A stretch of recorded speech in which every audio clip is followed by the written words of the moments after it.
Baik, ini adalah pertemuan perkuliahan kelima. Kita akan coba mengulang kembali. Kali ini mahasiswanya yang buat soal dan akan dijawab sama teman-teman. Silakan, yang pertama Vivo, silakan dipersilakan untuk membuat satu soal pertanyaan.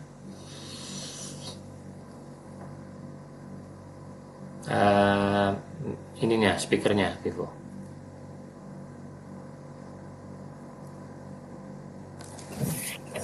Oke, Pak. Pertanyaan yang pertama, berikan salah satu contoh tentang sistem client server. Oke. Yang menjawab siapa? Silakan. Saya yang menjawab, Pak. Filza, Pak. Nggak usah. Biar aja yang mau aja. Yang mau aja, Pak. Yang mau silakan. Apa tadi soalnya, Pak? Berikan salah satu contoh tentang sistem client server.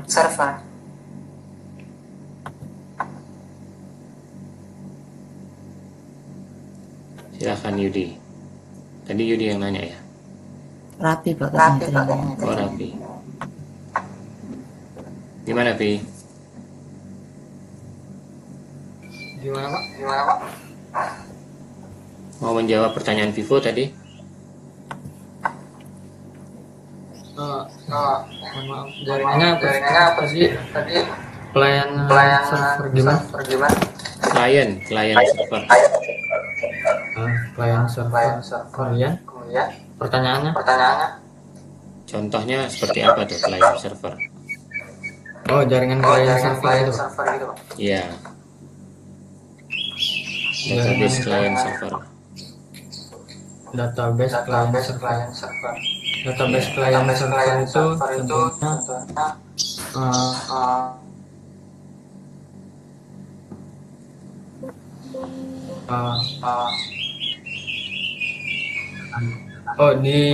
biasanya diterapkan di warnet, Pak. Biasanya ada satu server yang digunakan untuk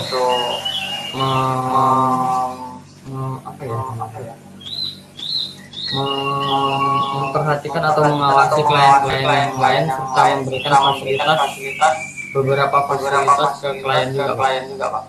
Namun ada beberapa menu yang hanya bisa diakses oleh servernya sendiri, tapi tidak bisa diakses oleh servernya, Pak.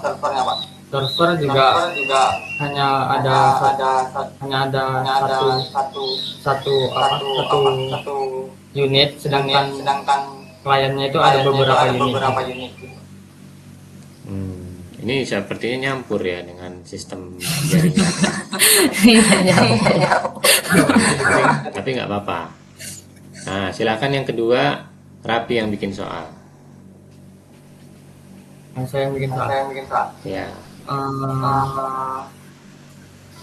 Pokoknya materinya dari yang sebelum-sebelumnya.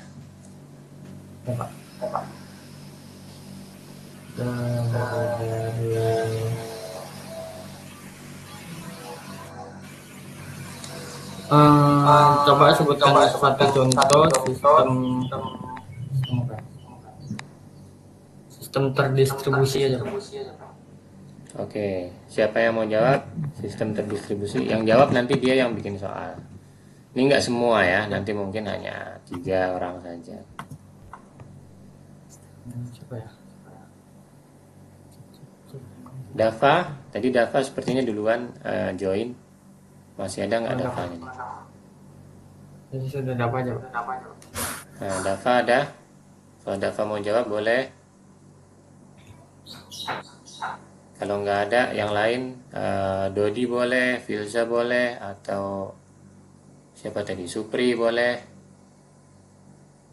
Ayo, silakan diambil kesempatannya. Ya, Pak. Oke, silakan Dodi. Sistem terdistribusi itu kan kalau dari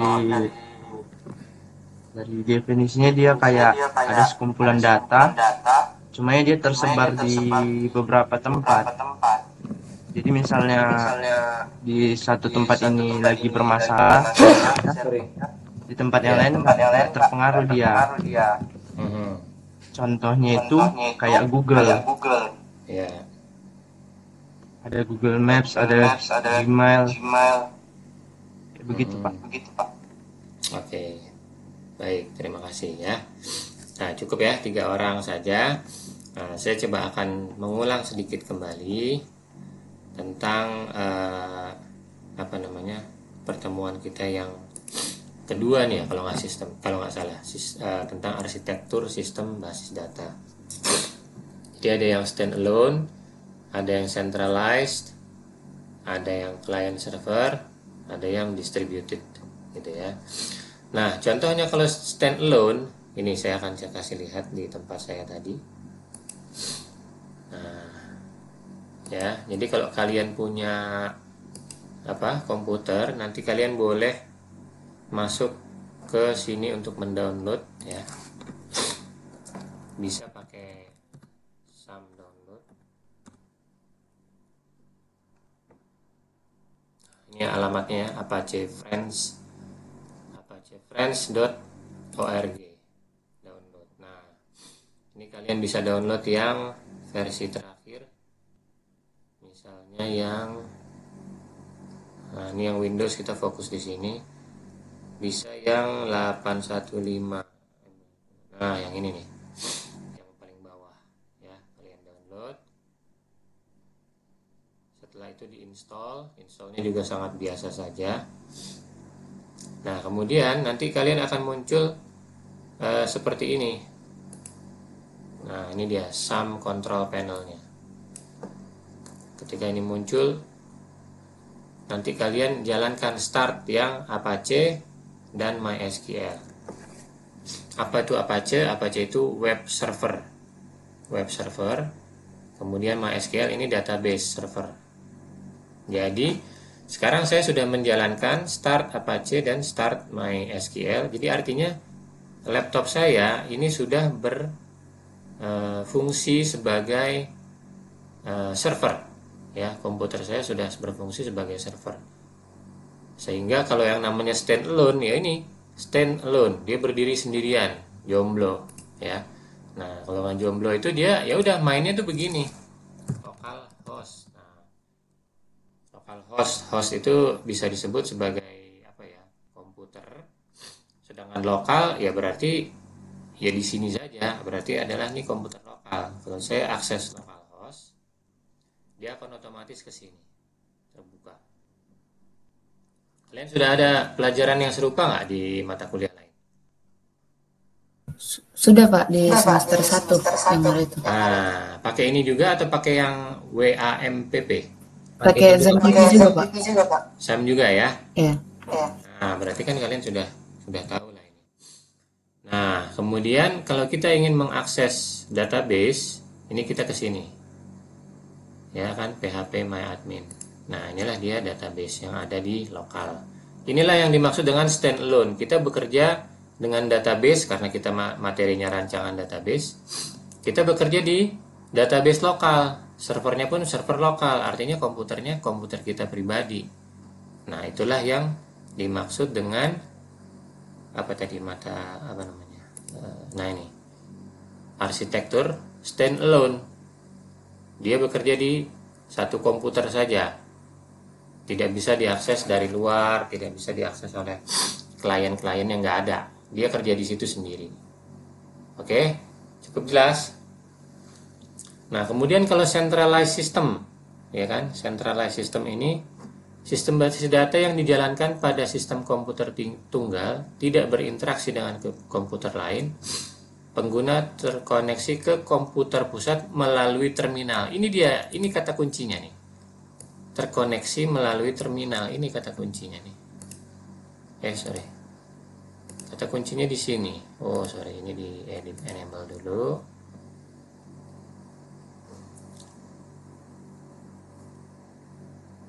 Nih, ini kata kuncinya. Dia menggunakan terminal. Dia menggunakan terminal. Contoh, terminal seperti apa maksudnya? Nah, ini dia, saya akan contohkan. Saya punya, sebenarnya softwarenya macam-macam. Tapi saya gunakan misalnya TeamViewer lah. Gitu ya. TeamViewer. Nah, ini gunanya saya akan masuk ke komputer yang ada di kantor. Ya, ini ya. Ini saya akan masuk ke komputer yang ada di kantor. Jadi, saya hanya bisa bekerja di sana. Saya nggak bisa bekerja di komputer saya pribadi karena memang aplikasinya, database-nya itu semua ada di komputer kantor itu saja. Dan itu satu komputer, satu server sendiri. Ya, contoh nih, kita tes. Ya, nah ini saya sedang mendemonstrasikan connecting tuh ya. Saya sedang masuk ke komputer sebelah sana. Ke komputer saya di kantor tuh. Ya. Nah, ketika saya nggak akan sampai masuk ya, masih lihatnya. Ketika saya masuk ke komputer tersebut, berarti seolah-olah saya tuh datang ke kantor. Bahkan bukan hanya datang ke kantor, tapi saya datang ke komputer yang tersedia aplikasi ataupun database tersebut. Seolah-olah saya bekerja di komputer tersebut. Nah, tapi caranya saya meremote. Itu yang dimaksud dengan terminal.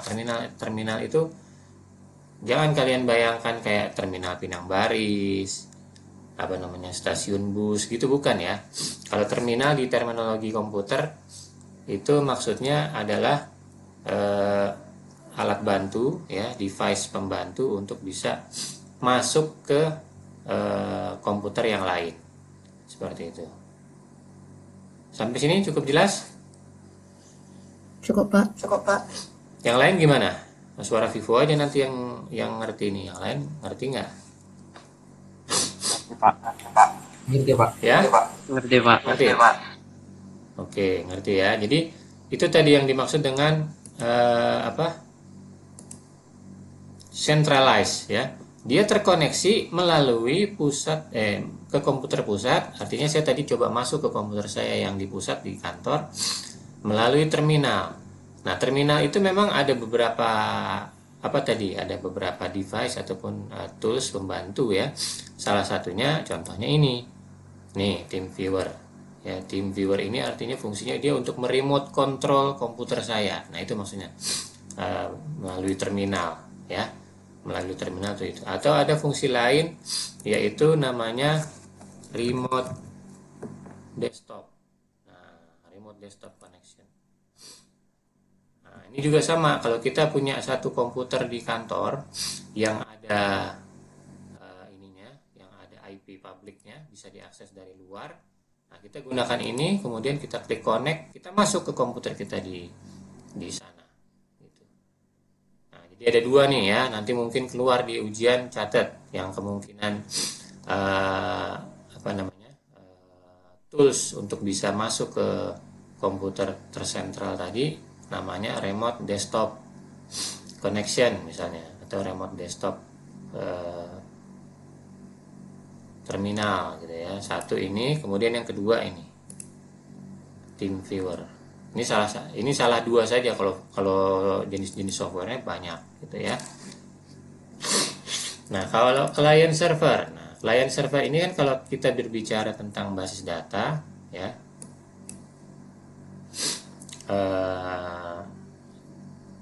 Dia ditujukan untuk mengatasi kelemahan sistem tersentralisir, yaitu beban server yang harus menangani semua proses. Coba bayangkan kalau seandainya yang bekerja di komputer tadi saya di kantor tadi, misalnya ada 30-50 orang, waduh, apa nggak kelengar itu kan? Nah, tentunya dia akan bebannya jadi berat. Jadi seolah-olah 20 orang itu ngeroyok satu komputer, bekerja bersama-sama, kerjaannya masing-masing. Kerjaannya yang satu ada buka Microsoft Word, yang satu ada buka Microsoft Excel, yang lain ada buka PowerPoint, yang lain ada yang lagi coding. Dan itu semua resource-nya diserap sama si komputer itu, kan berat, ya kan?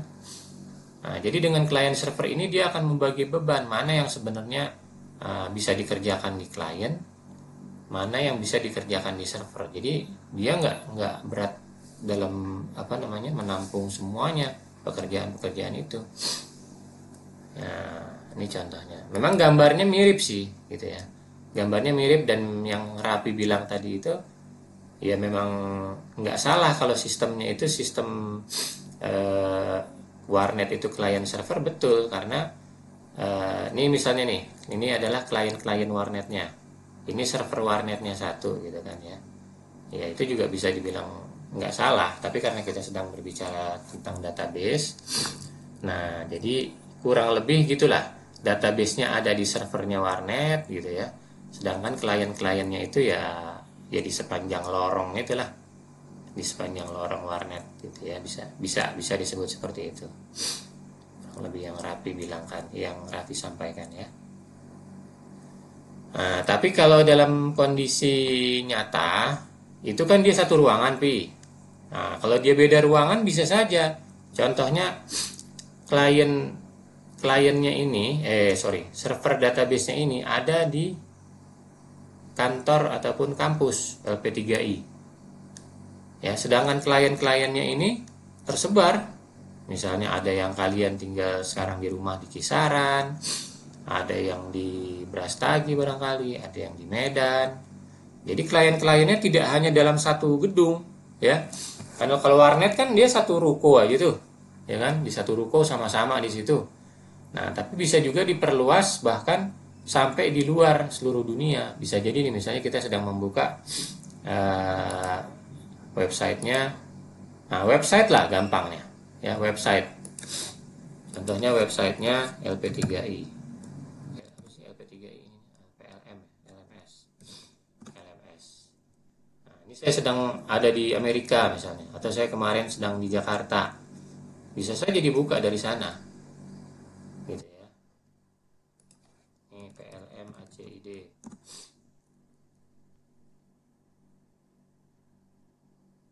Nah, ya. Jadi ini website The Filza ya. Filza bukan ini? Iya, Pak. Iya. Yang lain siapa nih? Nggak kenal saya. Oke lah. Ya, jadi website bisa dianalogikan juga sebagai client server ya. Jadi database-nya bisa jadi ada di kampus atau bahkan kalau nggak salah ini di LP3I Jakarta gitu ya. Tapi kita bisa mengaksesnya dari mana-mana, dari Medan, dari Amerika sekalipun gitu ya. Nah, itu dimaksud dengan client server. Oke. Cukup jelas, bisa membedakan? Bisa, Pak. Oke ya, ini client server, kemudian yang terakhir terdistribusi. Nah, terdistribusi tadi juga sudah dijawab sama Dodi. Artinya servernya itu nggak cuma satu. Nah, itu pembedanya ya. Pembedanya itu dia. Nih ya, kalau client server. Nah, ini di kata-kata kunci client server di sini nih.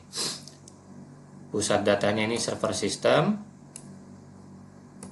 melalui suatu program pengguna. Sistem tempat program pengguna disebut client. Nah, ini ya.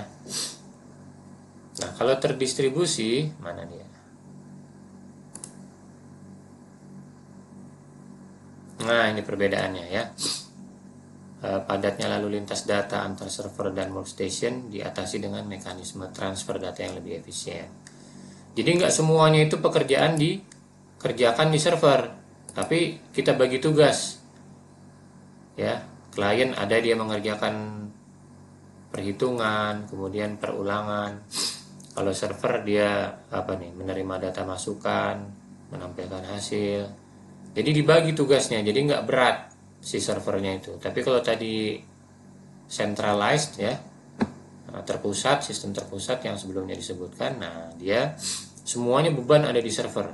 Nah, tapi kalau client server dibagi bebannya antara beban klien sama beban server. Nah, ini dia sistem terdistribusi ya. Nah, ini masih sistem client server. Nah, ini sistem terdistribusi. Nah, basis datanya, kalau kita bicara tentang mata kuliah basis datanya disimpan di beberapa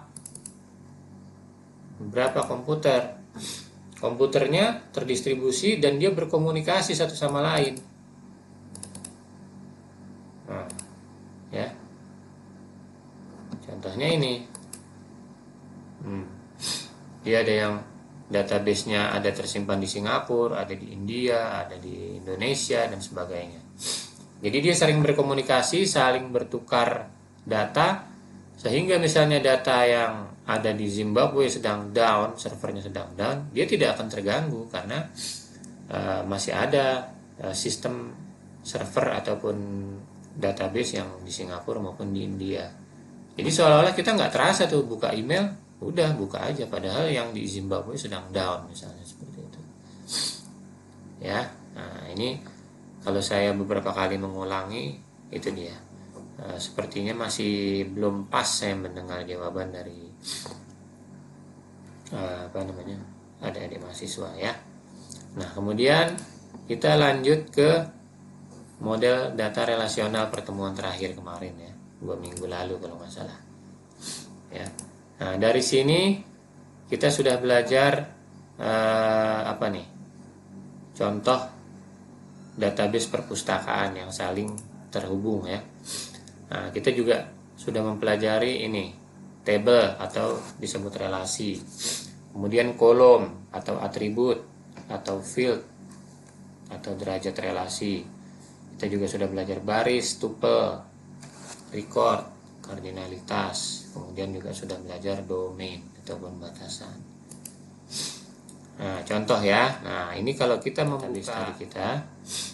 Nah, ya, tadi saya sudah mempersiapkan contoh ya. Ini nama database-nya adalah database test.